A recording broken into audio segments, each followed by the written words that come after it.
Static-filled forest shots intercut with close-ups of glitching TV screens. Voiceover. They say he's always watching. No eyes, no face. No mercy. Quick montage of unsettling fan art showing Slender Man lurking in the shadows behind people. Shots of CCTV monitors displaying glitchy footage of empty hallways and forests. The screen flickers and cuts to black before the title card drops with an echoing hit. Welcome to my channel. Today we're asking, what is Slender Man? Now, if that intro didn't effectively set the tone for today's video, please allow me to apologize, because if anything, it should have been longer. But you know what? Let's just get right into it. In 2009, Slender Man was born on the Something Awful forum by user Victor Surge, who posted 2 photoshopped images of the internet's newest monster lurking in the background of a family photo and camping trip, respectively.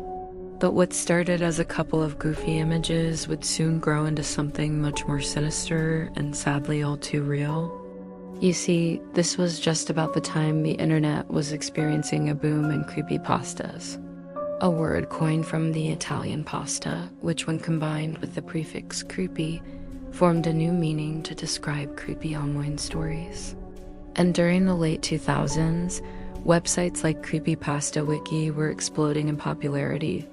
Something that started as a simple collection of user-generated ghost stories had somehow morphed into a full-blown phenomenon, with readers eagerly awaiting the latest terrifying tales. But like all good things, the boom eventually came to a shuddering halt. Until, of course, the supposed comeback in recent years. Although the heyday of creepypasta might be long gone, many of these stories continue to live on in infamy. And one of the biggest examples is none other than Slender Man himself. But how does one make a faceless man wearing a black suit and a black tie intriguing? Well, apparently it isn't difficult. According to legend, Slender Man is an interdimensional being that stalks the woods and preys on the minds of those unfortunate enough to stumble across him. It's said that his mere presence induces a sensation of dread so profound it brings on madness, and his uncanny features are designed to leave a permanent psychological scar on any beholder. Although some have reported seeing a horrific face underneath his blazer, most agree that no distinct facial features exist beneath it. Instead, they describe him as having an unnerving amount of blankness that makes him seem inhuman and robotic. It's also said that Slender Man has no discernible age and appears to be unnaturally tall. Some witnesses report his limbs being abnormally long, with the tips often disappearing out of view due to his superhuman height. Adding to the creepiness, many who encounter him describe bizarre tentacle-like appendages protruding from his back, which are never shown in official artwork, but rather left to the viewer's imagination. As for how exactly Slender Man works, well, there are a few different ideas floating around. One of the more popular theories claims that he can mentally influence his targets, driving them to insanity, manipulating their deepest fears and desires. This may explain why so many alleged encounters end with people inexplicably wandering into dangerous situations or acting out of character. Perhaps even more disturbing is the theory that Slender Man can induce what is known as the Slender Sickness, a horrifying combination of paranoia, hallucinations, and nosebleeds. Those afflicted become convinced that Slender Man is watching them at all times, driving them to exhaustion, self-harm, and even murder. This is also supported by many eyewitness accounts which report hearing whispers and seeing fleeting glimpses of the creature while out in public places like forests, abandoned buildings, and empty streets at night. But while these legends certainly paint a vivid picture of the creature's capabilities, they also serve an important narrative purpose, keeping people off balance and emphasizing the unknown. But wait, if Slender Man is a work of fiction, how did he allegedly infect 2 12-year-old girls in Waukesha, Wisconsin in 2014? That's right. Slender Man became so popular that the character actually ended up invading reality. And I wouldn't blame you if you assumed I was joking. After all, a stab wound is very real and quite serious. But let me assure you, this is no laughing matter. In May of 2014, Morgan Geyser invited her friend Anissa Weyer into the woods near her home. At first, Morgan claimed they were going to play a game based on the Slender Man mythos. And while there, she lured Anissa into a clearing before viciously stabbing her 19 times. Miraculously, Anissa survived and was rushed to the hospital, where doctors discovered several collapsed lungs, a punctured heart, and a nearly severed spine. Luckily, she made a full recovery. But the question remained, why? Why would anyone do such a thing? Well, the answer is perhaps even scarier.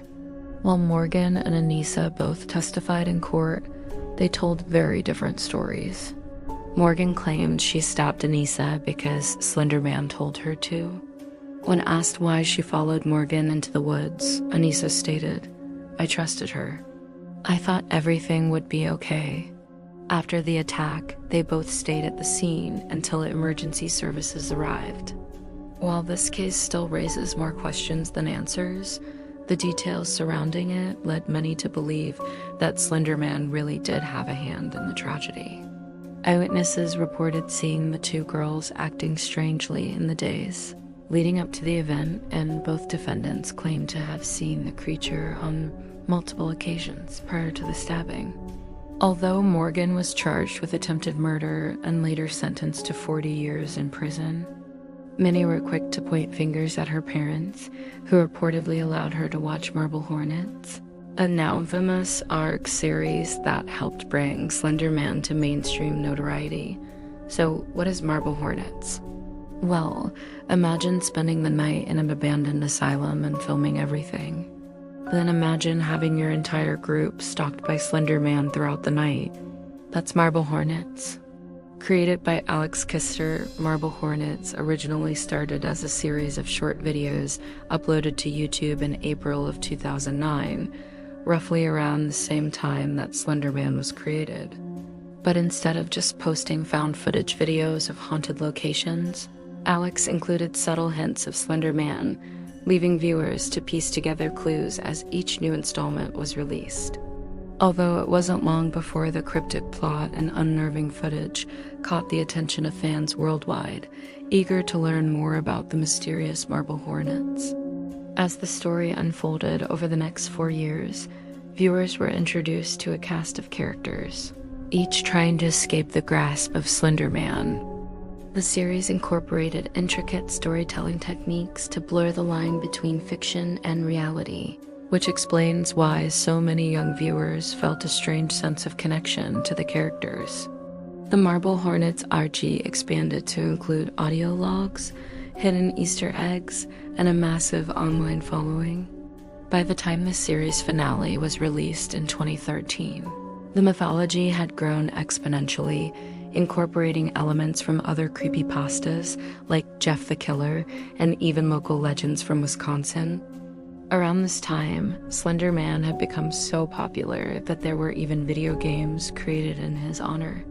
Released in 2012, Slender, the 8 Pages was an incredibly basic game that tasked players with locating 8 pages, scattered throughout a dark forest. Much like the Marble Hornets series, the game focused heavily on building atmosphere with jump scares sparingly used to startle players. To enhance the overall experience, creators encouraged fans to play the game in complete darkness. And while the graphics were certainly nothing to write home about, the simplicity is precisely what made it so effective. In fact, the game became so viral that it inspired thousands of remixes and adaptations. But what is perhaps most interesting about Slender Man is that people continue to claim they see him, even after learning he was merely a product of the internet. A perfect example of what's known as the tulpa effect, which refers to a person who believes a supernatural entity to be real simply because they've heard others share similar beliefs. But why would anyone willingly subject themselves to the possible trauma of meeting such a creature?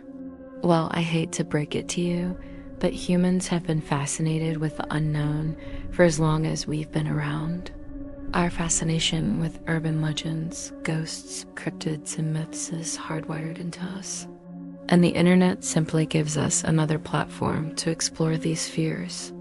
After all, we don't believe Bigfoot exists because we've seen concrete evidence proving his existence. Rather, we believe it because the idea of a wild man living in the woods appeals to our primal fears of the unknown. Similarly, Slender Man plays into our fears of losing control and succumbing to madness. To be honest, I could spend hours talking about the psychology behind urban legends and creepypastas, but I'm sure that's a topic for another video. And to be honest, I could spend hours talking about the psychology behind urban legends and creepypastas, but I'll save that for another video. Instead, I want to wrap up today's video with one final thought. Although Slender Man may not exist, that doesn't mean you won't see him sometimes when you least expect it. Fiction or not, it only takes one glance into the trees to feel like someone's there. So the question I want you guys to ponder is, if you ever saw him standing at the edge of your vision, would you run, or would it already be too late? Thank you so much for watching. Feel free to subscribe if you'd like to see more. And with that, I'll see you guys in the next one.